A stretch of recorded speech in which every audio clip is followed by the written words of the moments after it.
Hai semuanya, Raka di sini. Hari ini kita akan membahas salah satu persaingan industri paling menarik di era kita. Tesla melawan BYD. Siapa yang akan mendominasi pasar kendaraan listrik dalam beberapa tahun ke depan? Jawabannya tidak sesederhana yang kita kira. Sebelum membahas detailnya, mari kita lihat gambaran besarnya. Pasar kendaraan listrik sedang mengalami transformasi radikal. Pada tahun 2023, penjualan kendaraan listrik global menembus 14 juta unit, naik 35% dari tahun 2022. Untuk perbandingan, pada 2018, penjualannya hanya 2 juta unit. Pertumbuhan yang luar biasa. Dan ini baru permulaan. Proyeksi untuk tahun 2030 menunjukkan angka 40 juta kendaraan per tahun. Ledakan ini didorong oleh beberapa faktor. Regulasi lingkungan yang semakin ketat, penurunan biaya baterai turun 90% sejak 2010, dan peningkatan infrastruktur pengisian daya yang signifikan. Di Indonesia sendiri, pemerintah menargetkan 2 juta kendaraan listrik pada tahun 2025, didukung oleh insentif pajak dan pembangunan infrastruktur pengisian daya. Kebijakan ini sejalan dengan tren global, di mana Uni Eropa akan melarang penjualan mobil bensin baru. Pada 2035, Cina menargetkan 40% kendaraan listrik dari total penjualan pada 2030, dan Amerika Serikat menggelontorkan dana $370 miliar untuk transisi energi. Dalam perlombaan ini, dua perusahaan jelas memimpin, Tesla, pionir dari Amerika, dan BYD, raksasa dari Cina. Bersama-sama, mereka menguasai lebih dari 35% pasar kendaraan listrik global. Mari kita analisis Tesla lebih detail. Perusahaan Elon Musk ini telah merevolusi industri otomotif. Pada 2023, Tesla mengirimkan 1,8 juta kendaraan, pertumbuhan mengesankan 38% dibanding 2022. Kekuatan mereka, keunggulan teknologi yang signifikan, terutama dalam baterai dan perangkat lunak. Jaringan supercharger Tesla merupakan keunggulan kompetitif utama, lebih dari 50.000 stasiun pengisian di seluruh dunia, andal dan cepat. Di Indonesia sendiri, Tesla telah mulai masuk pasar dengan membuka showroom di Jakarta dan berencana membangun infrastruktur pengisian daya. Kapasitas produksi mereka luar biasa. Gigafactory di Shanghai, Berlin, dan Austin masing-masing mampu memproduksi lebih dari 500.000 kendaraan per tahun. Margin kotor mereka 19% tetap menjadi acuan industri. Efisiensi operasional ini hasil dari bertahun-tahun optimisasi dan inovasi dalam proses produksi. Contohnya, Gigapress mereka, mesin cetak raksasa yang bisa menggantikan 70 komponen berbeda dengan satu komponen cetakan, secara drastis mengurangi biaya perakitan. Tesla terus berinovasi. Project Highland mereka, yang bertujuan merevolusi proses produksi, bisa mengurangi biaya manufaktur hingga 50%. Mereka juga mengembangkan robot perakitan sendiri, seperti Tesla Bot, yang bisa semakin mengotomatisasi produksi. Aspek Tesla yang sering terabaikan adalah divisi energi mereka. Powerwall dan Megapack, mereka sudah menghasilkan pendapatan tahunan lebih dari 90 triliun. Diversifikasi ini memberi mereka keunggulan strategis. Mereka bukan sekadar produsen mobil, tapi perusahaan energi terbarukan terintegrasi. Dalam hal inovasi, Tesla tetap memimpin. FSD, full self-driving, mereka dianggap sistem mengemudi otonom paling canggih. Cybertruck, meski terlambat, menciptakan kehebohan luar biasa dengan lebih dari 1 juta pre-order. Sekarang mari kita bahas BYD, penantang yang membuat Tesla waspada. BYD, Build Your Dreams, telah menjadi penjual kendaraan listrik terbesar dunia, melampaui Tesla di kuartal terakhir 2023. Angkanya mencengangkan, 3,02 juta kendaraan terjual pada 2023, termasuk 1,6 juta mobil listrik murni. Kekuatan utama mereka, integrasi vertikal. BYD memproduksi semuanya, baterai, semikonduktor, motor listrik. Di Indonesia, BYD telah menunjukkan komitmen serius dengan rencana investasi pabrik dan kerja sama dengan perusahaan lokal untuk pengembangan ekosistem kendaraan listrik. Keunggulan biaya mereka luar biasa, meski margin mereka lebih rendah dari Tesla, sekitar 15%, harga mereka tidak tertandingi. Pendekatan ini dimungkinkan berkat investasi besar dalam otomatisasi dan penguasaan unik atas rantai pasokan. BYD bahkan memiliki tambang litium sendiri di Chili dan Cina. Contoh konkretnya, model Seagull mereka yang di Indonesia dibanderol sekitar 250 juta, menawarkan jarak tempuh 300 km. Ini revolusioner dari segi nilai.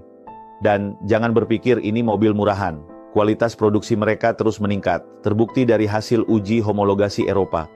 Rentang produk mereka mengesankan, dari mobil kota kompak hingga sedan mewah dengan harga 2,5 miliar. Merek premium terbaru mereka, Yangwang, langsung menantang Tesla di segmen atas. BYD berinvestasi besar secara global. Mereka membangun pabrik di Brasil, Thailand, dan berencana masuk Eropa. Di Indonesia, BYD telah mengumumkan investasi signifikan untuk fasilitas produksi dan pengembangan ekosistem kendaraan listrik. Teknologi baterai blade mereka revolusioner, dengan densitas energi lebih tinggi dan biaya 30% lebih rendah dari pesaing. Mari kita bandingkan keunggulan kompetitif mereka. Tesla jelas unggul dalam hal citra merek dan teknologi perangkat lunak. Ekosistem terhubung mereka tak tertandingi, dan komunitas penggemar mereka adalah aset pemasaran yang kuat. Di Indonesia, Tesla telah membangun basis penggemar loyal meski baru memasuki pasar. BYD unggul dalam produksi massal dan pengendalian biaya. Integrasi vertikal memberi mereka fleksibilitas luar biasa. Ketika harga litium melonjak, mereka bisa mengatasi guncangan lebih baik dari pesaing. Di pasar utama, situasinya beragam. Tesla mendominasi Amerika Utara dan Eropa, sementara BYD adalah raja tak terbantahkan di Cina. Di Indonesia, kedua merek ini bersaing ketat dengan produsen lokal dan regional lainnya yang juga mengembangkan kendaraan listrik. Tantangan masa depan sangat menarik. Perlombaan untuk baterai solid telah dimulai. Tesla dengan proyek 480, BYD dengan teknologi CTB, Cell to Body. Keduanya berinvestasi besar dalam AI dan mengemudi otonom. Tesla mengembangkan chip AI sendiri, FSD Chips, dan membangun superkomputer Dojo khusus untuk pelatihan model AI. BYD berkolaborasi dengan Baidu untuk mengembangkan solusi mengemudi otonom yang sesuai pasar Asia. Inovasi terus berlanjut. Tesla mengembangkan baterai 480 yang bisa meningkatkan jarak tempuh 54% sambil menurunkan biaya 56%. BYD dengan teknologi CTB mengintegrasikan baterai langsung ke struktur mobil, mengurangi berat, dan meningkatkan efisiensi. Di Indonesia, kedua perusahaan ini menghadapi tantangan unik. Infrastruktur pengisian daya masih terbatas, meski pemerintah menargetkan 3.500 stasiun pengisian umum pada 2025. Harga masih menjadi kendala utama bagi konsumen Indonesia, meski insentif pajak telah diterapkan. Aspek menarik lainnya adalah pendekatan mereka terhadap produksi baterai. Tesla membangun Terafactories yang mampu memproduksi 1 terawatt-hour baterai per tahun, cukup untuk 10 juta mobil. BYD merevolusi kimia baterai dengan teknologi Blade, yang menghilangkan risiko panas berlebih sambil meningkatkan densitas energi. Ada beberapa risiko utama yang perlu diperhatikan. Risiko geopolitik, ketegangan antara Cina dan Barat, bisa menghambat ekspansi internasional BYD. Tesla sangat bergantung pada Cina untuk produksinya. Untuk Indonesia, ini bisa berdampak pada rantai pasokan dan harga. Risiko teknologi juga signifikan. Terobosan besar dalam teknologi baterai bisa mengubah permainan sepenuhnya. Perusahaan seperti QuantumScape atau Solid Power bisa mengacaukan pasar yang ada. Persaingan semakin ketat.